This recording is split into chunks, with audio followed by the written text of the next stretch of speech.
Welcome to Positively Nerdy number 22, Disney buys Star Wars. I can't believe I just said that.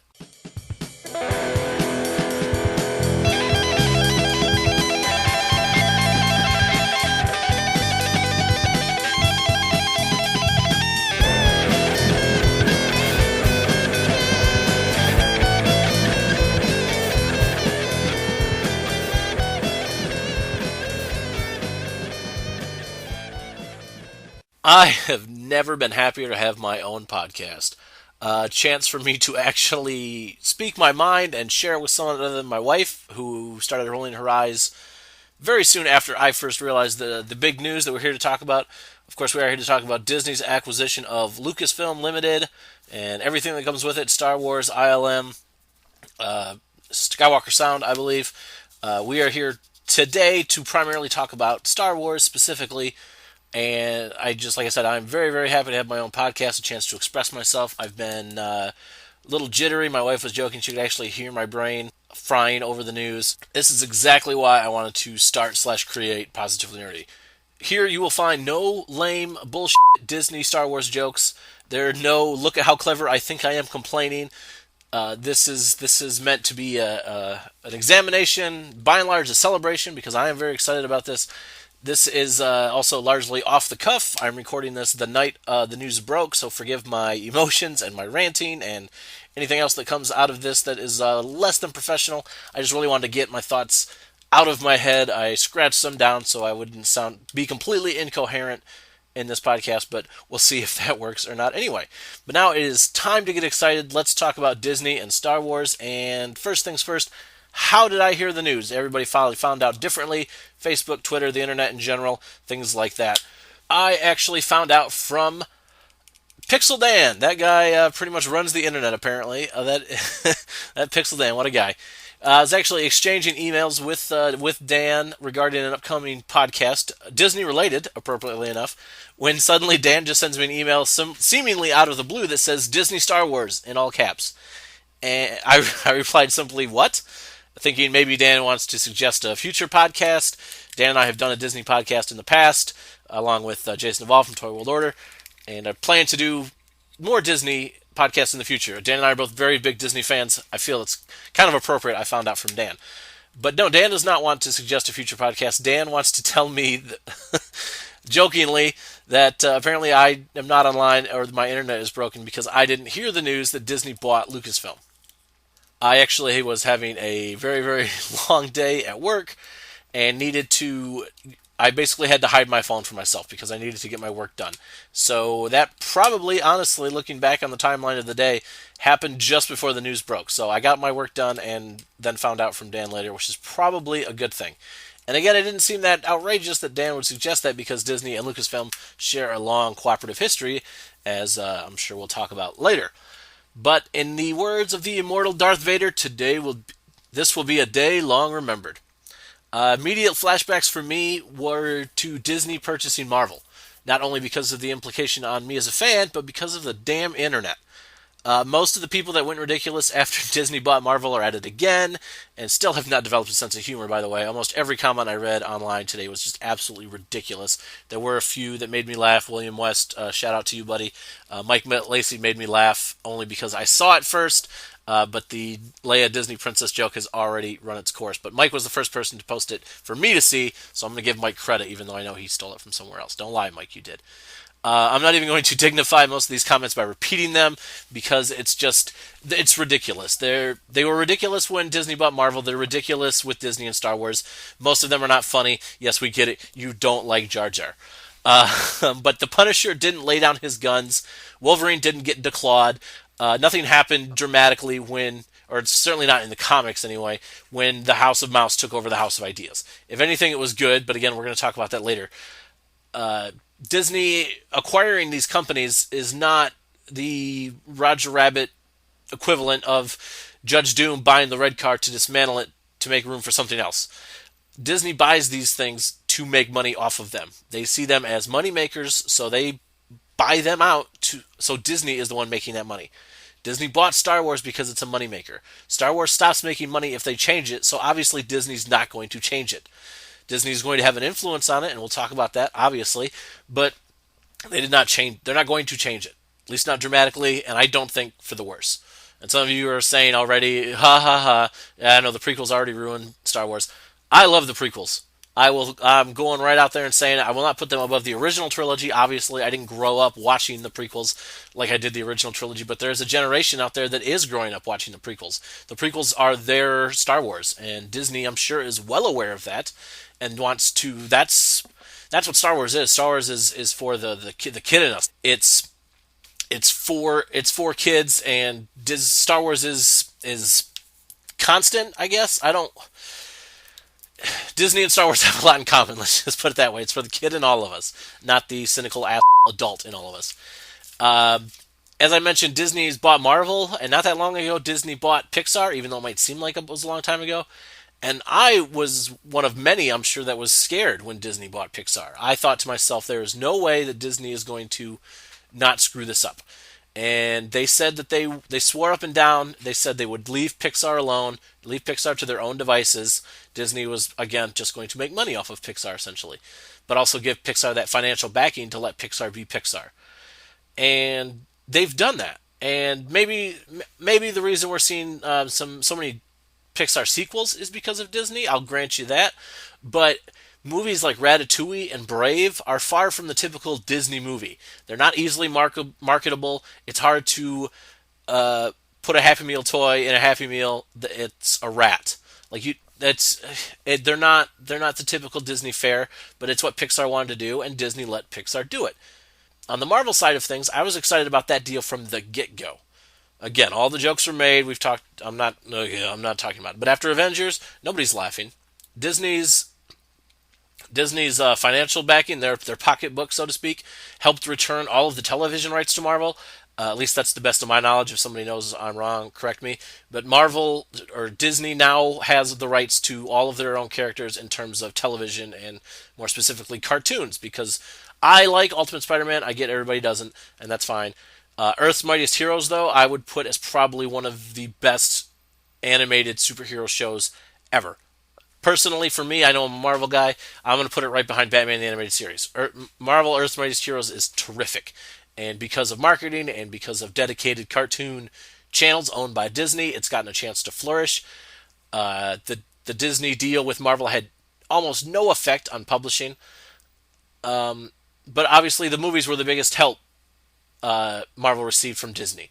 And Disney brings just a wealth of knowledge across decades in promotion and production, as well as, like I said, a healthy pocketbook.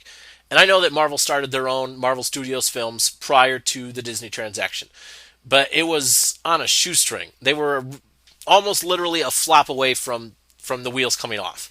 And Disney was able to stabilize that and allow for experimentation and this plan that many fans didn't think would work of basically building toward an Avengers movie. And I think we all know that that really, really worked.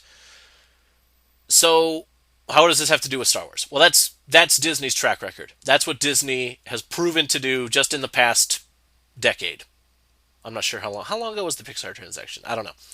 The Pixar transaction cost Disney about $7 billion. Marvel was $4 or $5 billion, I think so. And Disney just bought Lucasfilm, or and again for the purposes of the discussion, Star Wars for $4 billion.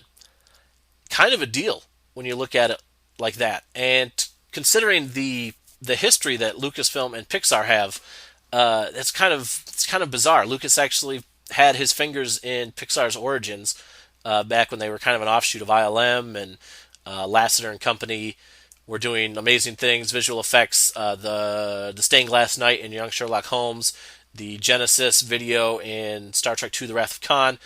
That was ILM, but more specifically, what became Pixar. And Lasseter had his own vision of it. It wasn't Lucas's vision of it. Lucas let them kind of go their own way, and now it's all one big happy family, which is really bizarre when you think about it, but kind of cool all at the same time. As far as Lucasfilm and Star Wars go, I'd say the writing has been on the wall for some time. Even if we didn't know it, we had the pieces, but maybe we couldn't put them together. George Lucas, whenever he gets the chance, gushes about Disney. Whenever an opportunity presents itself to talk about Disney, there's something about Disney that George just really, really responds to. And I don't think it's a secret. I think it's the same thing that most of us that aren't cynical jerks respond to when we think of Disney. George is obviously not immune to pixie dust, and Disney and Lucasfilm, as I mentioned, share a long and profitable, especially profitable cooperation. From merchandise to theme park attractions, you got Star Tours recently revamped within the last year to reflect the entire saga and improved special effects. It's in 3D now, things like that, and even entire weekends at Disney parks devoted simply to Star Wars, or at least one park, and the Disney Hollywood Studios in Orlando at Walt Disney World. They have 4 weekends in a row in May, usually dedicated to Star Wars. Star Wars weekends. Obviously, the two have worked together for a really long time, and then you think both Walt Disney World and the Disneyland Resort in Anaheim, California have Indiana Jones rides too, which I guess I haven't really thought about this and I haven't seen anything about it, but I guess Disney owns Indiana Jones now too, because that's Lucasfilm. Paramount's the distributor on those films, but Paramount was also the distributor on the Marvel Studios films before the Disney buyout. Yeah, like I said, I'm gonna have to do a podcast later when all the dust settles and I've actually done my research. This one is clearly, as you probably can tell by now, much more of an emotional, off the cuff response. But I had to get this out of my head. I wasn't gonna be able to sleep tonight. I was gonna drive my wife nuts if I didn't do all this stuff. So, like I said, I jotted a few things down. Where was I? Yes, Lucasfilm. A couple months ago, maybe it wasn't even that long ago. A couple months ago, though, I want to say Lucas brought in Kathleen Kennedy to take over at Lucasfilm, basically to run Lucasfilm as George prepared to make good on his plans for retirement. He was very vocal about he was sick of the criticism that not only Star Wars specifically he was receiving for his continued presence in the world he created. How dare he? And Red Tails, I know, was something he'd been trying to make since Return of the Jedi, and he finally made that, and it went over better than he hoped, probably, and kind of crossed that one off the career bucket list and decided that he really wanted to retire. And I don't know that anyone believed him until they brought in Kathleen Kennedy. But you don't bring in a Kathleen Kennedy, and if you don't know who Kathleen Kennedy is, go to IMDb and set aside 10, 15 minutes because it's a hell of a resume.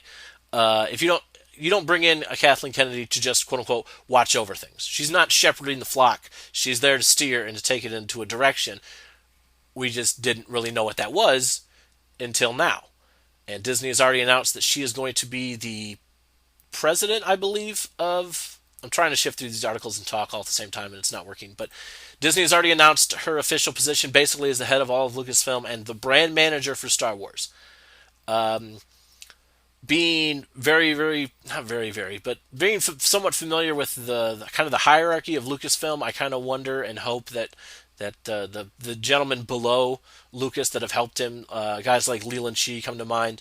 Dave Filoni is kind of was set up to be the heir apparent there. We're not sure what this does with him yet. Again, it's way too early to tell.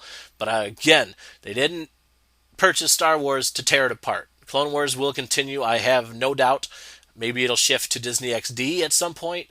Certainly not this season. They're not just going to up and change out. They have contracts with Cartoon Network, which I believe is owned by Turner, if I'm not mistaken.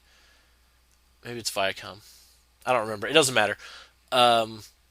So Kathleen Kennedy is there, and Disney goes right ahead today. And not only did we buy Star Wars, we're going to launch episodes 7, 8, and 9, the long rumored, much fabled third trilogy.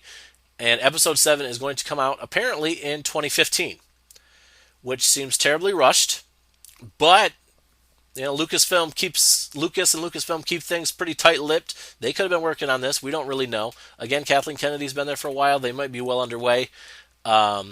Seems very soon though, and it's also the same year as Avengers 2, and the planned release year for the Justice League film. So that's a crowded summer, or Star Wars. You could launch Star Wars in February, which is usually where movies go to die, and it'll do just fine. And I could devote a whole podcast to what may or may not happen in the third trilogy.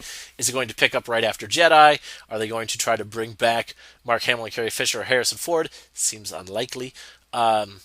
Maybe now the Clone Wars will be able to set up a 7, 8, and 9. Some characters that are new to Clone Wars or have come back in Clone Wars. Maybe they come back for 7, 8, 9. Again, I could go off forever, and let's just stick to today. Let's just stick to today's news. Also back on the table, thanks to Disney now, is the long-rumored live-action series. We've been hearing forever that about 50 episodes have been written and basically shelved until they can find a cost-effective way to make them. Yes, I understand what you're already yelling, that Lucasfilm is an entirely profitable company all on their own. Why can't they make a TV show? A lot of it has to do with Lucas's standards. Lucas wants it done a certain way. He wants it to look like the films, and that's not cheap. Television is a much different monster than film. With a feature film and how Star Wars has always funded itself, there's an immediate return on investment. Lucas owning the merchandising rights certainly doesn't hurt either. But when you make a film, it costs you X million dollars to make it. Go out on opening weekend and you get a huge chunk of that back, if not all of it, if you're some sort of indie darling overnight success. Countless examples that I can't think of because, again, my brain is fried right now. But there's an immediate return on your investment. A weekend take, the weeks after, eventually Blu-ray kicks in, things like that. That is not a luxury you have with television. There is not that return on investment immediately. Television production, scheduling, and a million other things actually make it harder to get a TV show on air than it does a feature film in theaters. Disney, along with the multitude of television channels that they own, make that challenge a little bit easier. And as I said before, Disney has the ability to provide immediate financial support. And Disney markets better than any company on the planet. Not that Star Wars needs a lot of marketing, but specifically referring to the television show, obviously they need a boost. So I'm very, very hopeful that this means we're going to finally get that live action series, which, fingers crossed, stars Boba Fett, which, fingers crossed, is played by Daniel Logan. That's, again, an offshoot, a whole other podcast. And finally, I don't know, finally, let's wrap this up. I'm babbling. Comics. Comics. There is a very, very real chance that Star Wars comics will return to Marvel. As you probably know, when the Star Wars first was released in 1977, the comic that went with it was released by Marvel. At the moment, Dark Horse holds the license for Star Wars comics and has held that license for about 20 years. 25 years, I think, actually. They just celebrated their 25th anniversary as the licensee for Star Wars comics. Dark Horse released a statement today saying that their relationship with Star Wars is wonderful. It's been a wonderful 25-year relationship, and they hope it continues. I really don't think it's going to. Dark Horse's popularity has been in steady decline, aside from the Hellboy universe of titles, BPRD, things like that. Dark Horse doesn't have a whole lot to hang their hat on these days. Usually finishing fourth, maybe fifth in the monthly sales behind companies like Image and IDW, to say nothing of Marvel and DC, obviously. I really am fearful for the future of Dark Horse. Boom did not get to keep the Disney license after the Marvel buyout. I really don't see Dark Horse keeping it either. Again, that is the biggest influence when Disney comes in, is not the difference you're going to see in the comics. It's the behind the scenes. Disney wants them all under one roof. And it wasn't that Boom was doing bad. In fact, they even re-released some stuff under the Marvel banner, just what Boom had done. It's that Disney wants it all in-house. And if you're spending that kind of money for it, why wouldn't you? So, like I said, we're wrapping up there with comics a little bit, because comics really are the backbone of Positively Nerdy and fuel so much of what I do here. I felt I had to talk about Star Wars comics a little bit. I've held it together on this as best as I can. In case you can't tell, I am very, very excited. This was just me ranting for a few minutes about what I think of what's going on and why I think this is a good thing, quite honestly. For me, more Star Wars is a good thing. Variety of Star Wars is a good thing. I think Lucas as a quote-unquote creative consultant is a very good thing. I'm not going to get into Lucas bashing on him directing and the prequels and things like that, because I said before, I really, really, really enjoy the prequels.